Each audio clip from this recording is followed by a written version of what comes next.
They was asking if buyers were around, how volume was, where they could be found.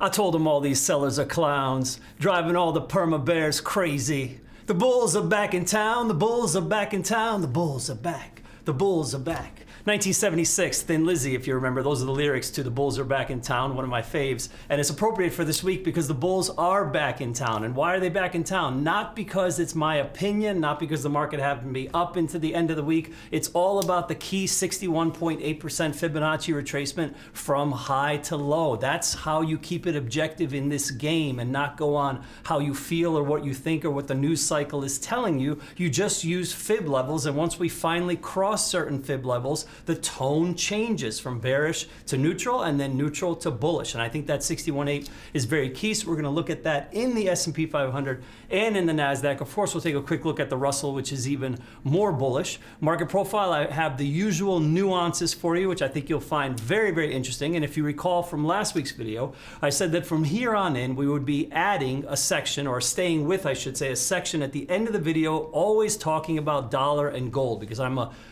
long-term dollar bear and I'm a long-term gold bull. And this particular week, something important happened. We finally got a very large breakdown back off the descending trend line in the dollar. It was never able to change trend. Obviously, gold followed suit in the same fashion, went up big on Friday. So we're gonna look at all the technicals in gold and the dollar and see where things are headed from here. All right, without further ado, let's get into it.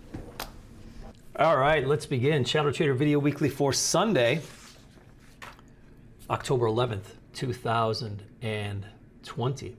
So pursuant to what I was saying in the introduction, here's the S&P that has now had a little bit of congestion here at the 50, which is expected. And if you recall in past videos, we talked about this being an inverted head and shoulders pattern, which usually resolves to the upside if it's going to happen.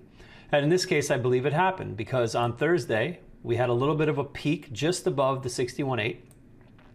We did close above it on that Thursday, and then Friday we were off to the races again and we went a little bit higher.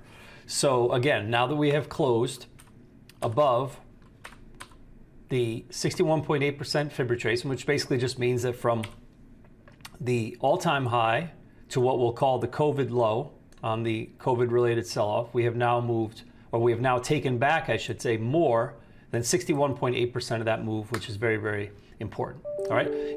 In the NDX, we're almost there, and I apologize if in the introduction I said that all majors were there. We're not there yet, but we're almost there. And this is why I also feel that the NDX has a lot of room to run. Notice that here you have this right shoulder notably higher, and you consolidate. And then when the break happened on Friday, it ran from the 50 basically to the 61.8. So we've got a little bit more work to do in the NDX, but what may help that is the fact that we're now moving into an earnings season, and we're going to start to get a lot of Fangman earnings, basically starting on the 20th of this month, where Netflix is going to kick it off, and then the next day we've got Microsoft and Tesla, then Amazon the day after that, and it's going to go on for those last 2 weeks of October. Those Fangman plus T, as I call them, Fangman plus Tesla earnings are going to be hot and heavy. So that may be the juice that the NDX needs to power it up and away over that level. Now, when we look at the rut, here's where things get really interesting in terms of a risk-on, risk-off environment. I'm going to switch it over to the weekly because the rut actually broke through these key fibs a while ago and is way above the 61.8. And so for the rut, what I'm projecting is I have to go all the way out to the monthly, is basically just start targeting this downtrend line here and then potentially the all-time high. But really the play for short term is here into the downtrend line, because it would just not make sense to me that we did this much of a move and not come all the way to the line where it's going to go. So you probably come to here and then back off a little, and then maybe you make the move to the all-time high or not. But regardless, this is a pretty high odds play, I would say, at this point. Any pullbacks in the rut are probably viable, and you want to be targeting, targeting this line right here, basically just under the 1700 level. All right, so that's the technical picture in the S&P, NDX, and Russell, with the focus on the 61.8 retracement. Now, if I move into the market profile portion of our presentation, so to speak, I'm not going to get too granular here. I'm not going to get too deep in the weeds. I just want to point out one thing. And a lot of this week, don't forget, has been very, very sensitive to stimulus being on, stimulus being off, right? Market was, everything was like hunky-dory and I'm going to take you back here to October 6th, which is Tuesday. And when I say everything was hunky-dory, we had opened that day here, and it was looking fine. We had traveled all the way up here. We had some higher prices. And then was some news, via tweet, of course, that the president was saying that the stimulus talks were off, that there was going to be no stimulus talk until after the election. And the market didn't like that at all. And we closed low, right down into here. And you can see here also that there were a lot of single prints, which is usually what happens when the market gets very emotional. You have these single print areas where it's just all these stops getting hit, and you want to carry that forward. But here's where things get interesting, is the fact that overnight sellers carried forward on that news. They carried it a little bit further, is what I mean to say. Not really carried forward, but they followed through on that news, and they took it a bit lower. But I'm a huge believer that where we open in relation to the overnight range, remember that's one of the three questions that you want to ask yourself in the morning, in the pre-market. I talk about this in my pre-market perspective all the time, is you got to ask yourself those three questions every morning before the market opens, which is basically, is the market opening in or out of balance? Is overnight inventory net long or net short? And if so, by how much? And then thirdly, where is the market going to open in relation to the overnight range? Not necessarily in relation to the RTH range, which is regular trading hours, but where will the market open in relation to the overnight range? Because there's a huge difference in a market, being at the low end of the overnight range, at the overnight low, or at the overnight high, or in the middle, etc., depending especially on how large that overnight range is, especially if it's large. And so what I thought was noteworthy about this Tuesday and Tuesday night going into Wednesday scenario was that the activity in the overnight session did not hold and did not go lower, even on the bearish news of the stimulus talks being over. And as you can see here, when the market opened the next morning, it actually opened all the way up here, which is really, really important. I'm going to just find the green circle for you. It opened right here on Wednesday, much, much higher than you would expect, near the high end of the overnight range. So it essentially just negated all of that. And again, we were off to the races. And I discussed this in detail in my Peter's Pre-Market Perspective pre-market letter, that comes out at 9 a.m. every morning, which I highly recommend to everybody. I think that's a really low impact and, low investment, not a lot of commitment, I should say, way for people to get involved with my way of looking at things. There is a 5-day free trial on our website. If you haven't taken one already, you can read the report for 5 days before, and decide. And after that, it's only $20 a month. So it's very, very reasonable. And you get that every single morning in your inbox at 9 a.m. sharp. So you have like a half hour to digest it. And I talked about this a lot, during the course of the week, how we had, when I was writing the report on Wednesday morning, about how it just didn't make sense to me that on such bearish news, we refused to go lower overnight, or at least hold. And by the time we opened, we had taken back the entire overnight range and opened well inside of the prior day's range. And that's important. So you want to keep that in mind. And then notice that when you have that sort of bullish, I shouldn't say sort of, I should say that bullish reversal, you tend to get the single prints in the other area. So you have like emotion here to the downside, where everybody's like, get me out, get me out, get me out now. And then here it's the opposite, where they're like, get me in, I need to get back in, when they realize that the news isn't as bearish as they thought. And again, I often use the term off to the races, and I apologize if I overuse that, but it really is. It's just then keeps going. Overnight action, October 8th, Thursday, regular trading hours action, and then Friday, same thing. Now you have an unfilled gap here to carry forward, and Friday's action did what? Closed very strongly, and again, well above the 61.8. So these are just some of the nuances that I look at. And the way I look at them, I hope that through watching these videos, and especially for those of you who read my report on this every single morning, you start to understand that this is not an analysis, I don't believe, at least not the way that I look at it. Different people look at this differently. In my view, this is not an analysis that should just stand on its own. This is a form of analysis that is an augment to technical analysis that goes hand in hand with the charts. Remember that what these market profile charts do is they just bring an extra added element of time into the mix that regular charts, candlestick charts, OHLCs, etc., don't have that element of time, right? So if you look at this chart, make it small, and we say this is Friday, the OHLC chart is only going to show you the open, the high, the low, and the close. I should say the high is really up here. I apologize, but you get the picture. The high, and this is the close, right? There's your open, and there's your low. This is all that the OHLC chart is going to show you, and it's going to draw the candlestick like this, right? This is an OHLC chart, essentially, and it's going to have the open here. Let me just do this perfectly.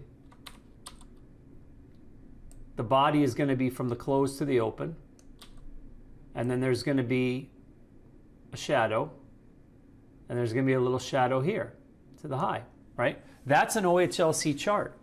But do you realize that inside of here, you don't know how much time was spent at each price level, and that tells you a lot more. So for instance, from the market profile chart, we know that, this level is very important because it's where the most amount of volume traded over the course of the session. We call that the point of control. We also know that very little volume was spent here at halfback, at the midway point. That's also important, things like that. We know that there was a lot of value here. So probably if price was ever to come back, I'd be looking at this area as a support point, where all this value is, things like that, And these are the nuances that really help over time. We know, for instance, that this high volume area has not been revisited. Now it's a virgin point of control. We can put that on our list, things like that. We know, as I was saying here, in this day session, that not a lot of time was spent at all in this area. We know that it's single print. So let's say that the market had opened here and then traded back up through it. We would be looking at this area as a complete lack of resistance. And we would know that if we were day trading and we were here, we would say, if we were buyers here, we're probably going to go to here because this is not going to offer any resistance. Why? Because we know that people just hit the button and panicked out. So there's all these little nuances that the market profile charts tell us, but at the end of the day, as I was saying, I don't believe that it's a standalone piece of analysis by itself. It can be. I know there are market profile traders that really just look at when the different periods are opening and closing, and they may be buying breakouts from certain periods into other periods, etc. But I really believe this is extremely valuable and extremely powerful, and just going hand in hand with the charts. I feel it's helped me immensely, and I think it can help you too. So again, if you want to learn more about it, I highly recommend checking out my report. It's very reasonable. It's $1 a day, and I think you won't regret it. I think it'll really kind of open your mind up to a whole new perspective of looking at things. All right, as I promised in the intro, I was saying we're going to always end on the dollar and gold. We'll do this for a while because I do believe gold is really poised to do something big in our lifetime. That could, of course, be at any time. But here's what's important is in prior videos, I've been pointing out this dollar chart. And here, it was kind of dicey for a second because it certainly did appear, depending on how you draw this, that the trend line was broken, right? It almost appears like you've gone over it. I'm going to draw it just as perfectly as I can. If I put it right to the shadow there, okay, you can see that it didn't. It was literally right to it. But you didn't really back off much the next day, and then you started coming in. But what happens in technical analysis is then, of course, you've got an uptrend to deal with. You have to connect your lows as well as your highs. So the thing is that you couldn't really make the argument that the dollar was going to keep going down unless this was broken, and this happened this week, where it actually broke the trend pretty definitively, and Friday's activity was very bearish. So as I was telling my weekly options advisory subscribers this week, because we're actually in a longer term gold trade, and a lot of my subscribers are asking me, when are we going to sell more calls against our longer term gold verticals, right? We're holding verticals and selling options on either side against them. And I said, I sent a picture of this chart to everybody via text message, and I said, well, here's your answer.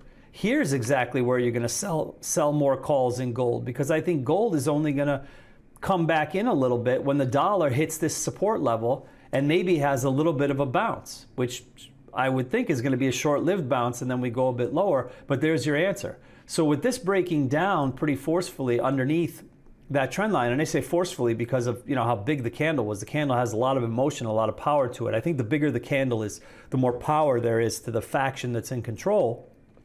It would make sense to me that the dollar index is going to break down further to this support level at around the 92 level. And that, of course, is going to push gold higher. And if you look at GLD, here's where the trend line break occurred this week.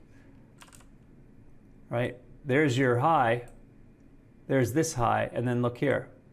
We go up to it, and we repel a little bit, and then we retest, and we go. And now gold has officially broken the downtrend of the pullback. And it's not much of a pullback either, and I don't want to sound overly bullish, but in relation to the move that's happened, if you look at the weekly, it's really not that much of a pullback. I mean, you've come a long way here. You've got big trends here, and you've really not really pulled back all that much.